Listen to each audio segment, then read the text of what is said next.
Never put me in your box if your shit eats tape.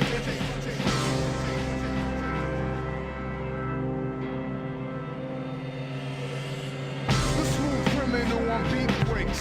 Never put me in your box if your shit eats tape.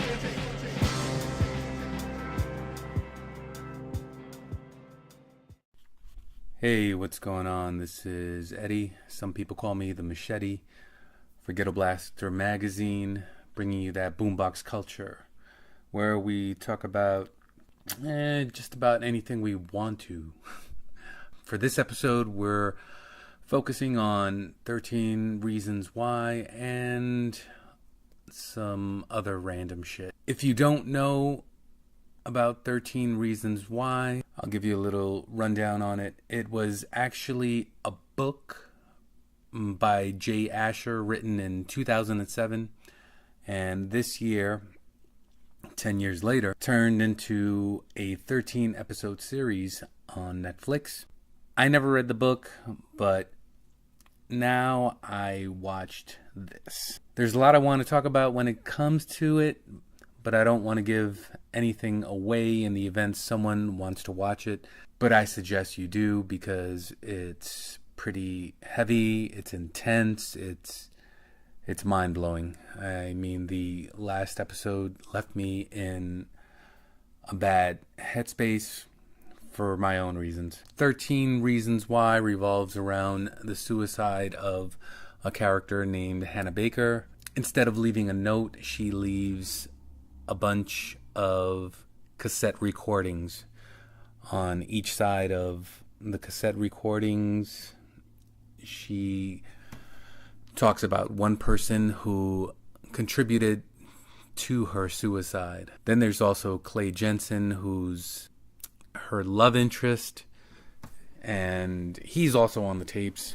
He doesn't understand why he's on the tapes, but he goes through it when he's listening one tape after the other. Each side of a tape is actually one episode. I think they did a really good job with this. It's 13 hours of a series as opposed to a 2-hour movie, where with a 2-hour movie you really don't get enough of a book and you're obviously missing a lot. So yeah, they did a really good job with this, I thought. But it wasn't just the length of the series that made the storyline so good. There was more that contributed to it and kind of set the mood. The character Tony Padilla introduces a song, Love Will Tear Us Apart, which was by Joy Division. I don't think anyone has talked about it because no one knows the history, and I'm sure a lot of people don't see the correlation between it. Ian Curtis was the lead singer of Joy Division, and this dude was such a tortured soul. He ended his own life. If you look it up, you'll read, and I'm quoting here, in the early hours of May 18, 1980, Curtis committed suicide by hanging himself in the kitchen of his house at the age of 23. He just viewed Werner Herzog's 1977 film Strazek and listened to Iggy Pop's album The Idiot. Now, I've never watched the film Strazek, but I did have a copy of Iggy Pop's The Idiot, which was produced by Bowie. And actually, Bowie named the album because that's how he viewed Iggy at the time.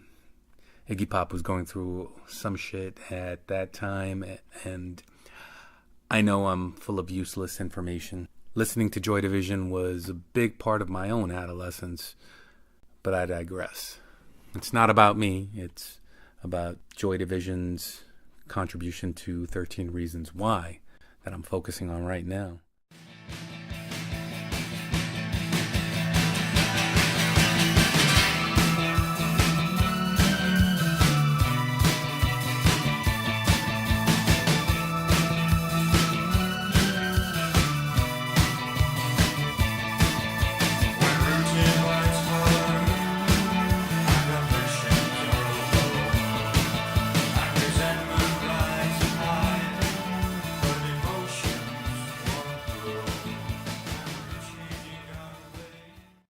it was fitting, including Joy Division, as well as that New York City band Codeine.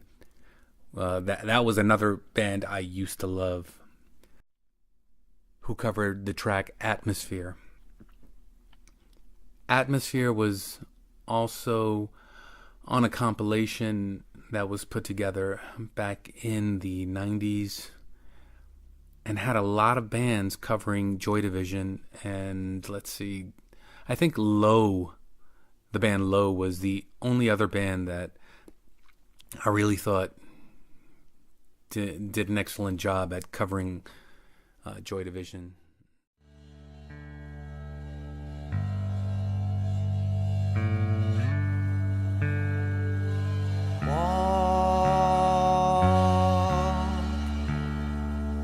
Silence,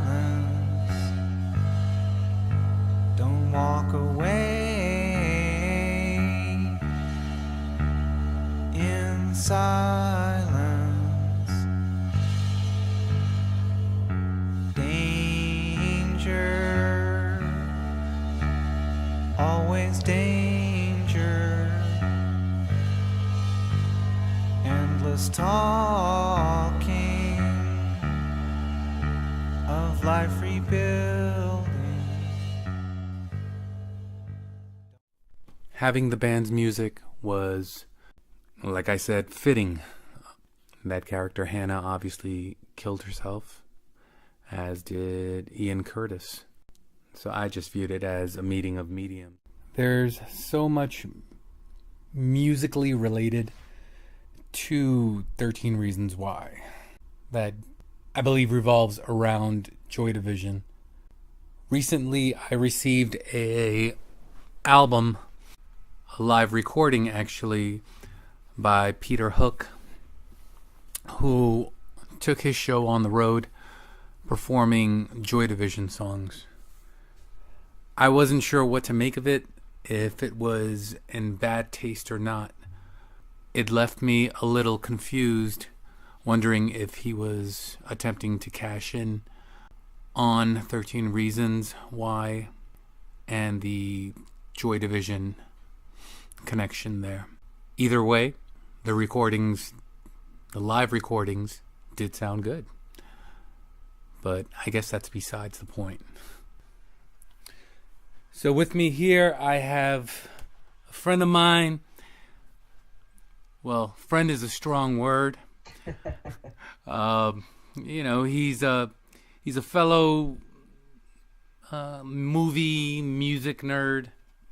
His name is Chris Rattay. You know what, Chris? I never had a nickname for you. No, you haven't. Does anyone call you any? Mr. Awesome works. Mr. Awesome. Okay, I have Chris, Mr. Awesome Rattay with me here, Hello. And so there are a few things that are coming up soon. A few trailers I've seen. One particular was for Cloak and Dagger. What did you think about that Cloak and Dagger? It actually looked pretty interesting, not knowing anything about it. When I heard the movie title Cloak and Dagger, I remember the seminal movie from the 80s with, I think it was Dabney Coleman. Do you remember that movie? No. It was kind of a big deal. Oh yeah, it was a good movie, Cloak and Dagger. So I automatically thought, oh boy, another remake. But it actually looked kind of interesting. Dude, this is a Marvel thing, man. How the fuck do you not know about Cloak and Dagger? I'd never heard of it before. Holy shit! They've had their own series. I mean, they've crossed over into different comics, man. No, never heard of it. You've never heard of Cloak and Dagger? I'm so shocked. I'm telling you, I'm so surprised. Here I was thinking, you know what? I'm gonna get Chris on the phone. We're gonna talk about Cloak and Dagger because he's gonna be excited too. I'm excited now, but I'd never heard of it previously. Okay, you know what? I'm just gonna have Chuck and Ben Henderson deal with you because I know that I'm sure they're familiar with Cloak and Dagger. They are quite a bit nerdier than I am. Okay, yeah, no. So Cloak and Dagger, it's another Marvel comic book that's Going to be on television. This time it's not Netflix, it's ABC's Freeform, which used to be ABC Family, but now they, I guess, changed the name because, you know, they want to put more things on there that don't have to deal with family. But Cloak and Dagger are two characters. One is Cloak, obviously, and the other one is Dagger. Cloak was a young urbanite. I think I'm being politically correct there. Okay, a young black man who gained superpowers, and Dagger was a young white woman who gained superpowers as well, and they're both connected. In the comics, they had them like there was some company experimenting with them on, you know, like with different drugs, and that brought out their mutant abilities because they're both mutants, and so they're kind of like sort of attached at the hip almost, you know, with their powers. But it looks like that one's going to be a good one. Who owns this series? Are they going to actually be able to use the term mutants? I don't know. I'm not sure who owns the rights. Well, it's a Marvel thing. Well, yeah, but Fox owns the term mutants. That's why only the X-Men can say mutants. For example, in Age of Ultron, they couldn't call Quicksilver and Scarlet Witch mutants, even though in the comic books they were mutants. Okay. They were actually Magneto's kids. Well, yeah, no, I remember that. You know, But they couldn't use the term mutants. They used enhanced. I mean, they take liberties with, you know, the different characters and which I don't understand, because you have that one Days of the Future Past. You had that one Quicksilver, and then in the X-Men movie you have the other Quicksilver, and it just gets confusing. I agree. All right, so you found Cloak and Dagger's trailer interesting? Yeah, I was interested. I'll definitely watch it. I mean, that comes out 2018, so there's some time for you to do your research and actually learn about whatever the fuck you're talking about. You know what I'm saying? I still gotta get caught up at Luke Cage and Iron Fist and get into Defenders. Okay. But you are aware of Luke Cage? Oh, yeah. Okay, you know who he is? I do. Okay. Power Man. Power Man, that's right. Okay, so Cloak and Dagger is one thing coming up, as well as the new Thor movie. Oh, yeah. What do you think about that, man? You know what? Out of all the movies coming up, that's the one I'm most looking forward to. All right, I guess we should make a plan to go see it. Oh, yeah. Yeah, that looks so good. Okay. I just hope they don't make it too comical. I heard that they were really trying to make it a little bit funnier than the other Thor movies, and I hope they just don't go too far in one direction. I don't want it to be just pure comedy, like Guardians of the Galaxy. Yeah, Guardians of the Galaxy. I mean, the comedy keeps me entertained because, you know, I'm a funny guy. Yeah, it's funny. I enjoy it. I want Thor to have a little bit more gravity to it. I think it will, but you know, that one scene that they do show in the trailer with him and the Hulk, where he just goes, yes! Yeah, that was great. We know each other from work, yeah.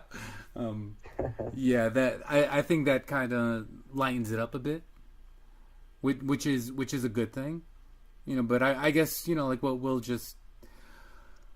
find out when the movie comes out, because I heard them talking about it on the radio, and one of the guys on the radio said, you know, like, oh, that looks like it's going to be a horrible movie, which I don't. Oh, crazy! I don't agree with, but it's gonna be badass. I think so too, and I know lately you've been binging on Iron Fist.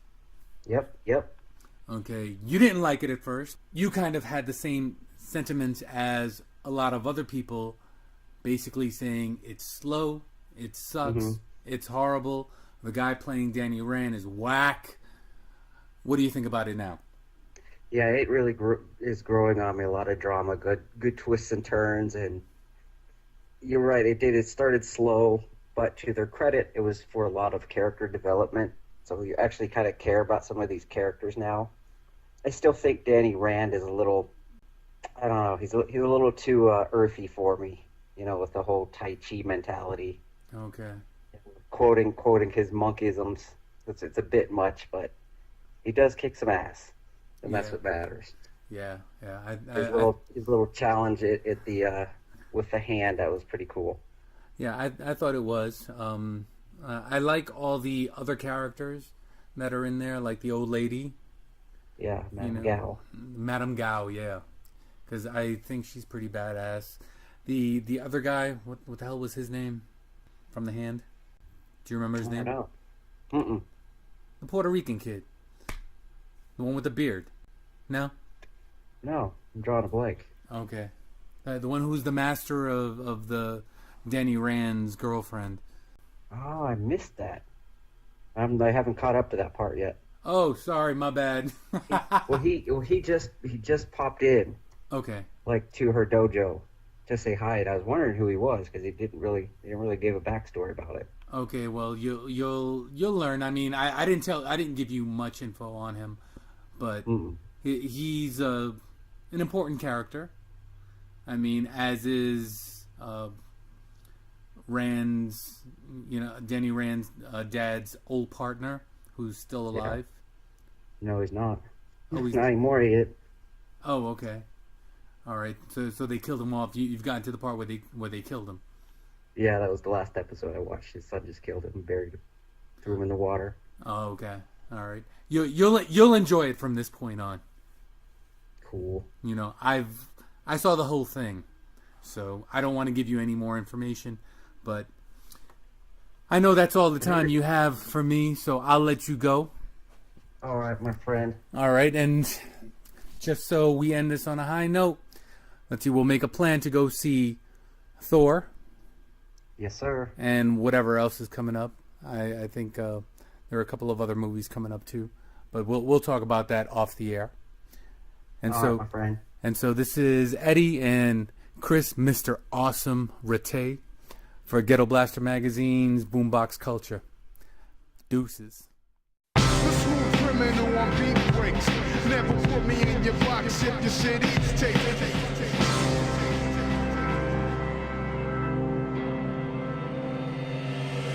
The smooth criminal on beat breaks. Never put me in your box if your city's taken.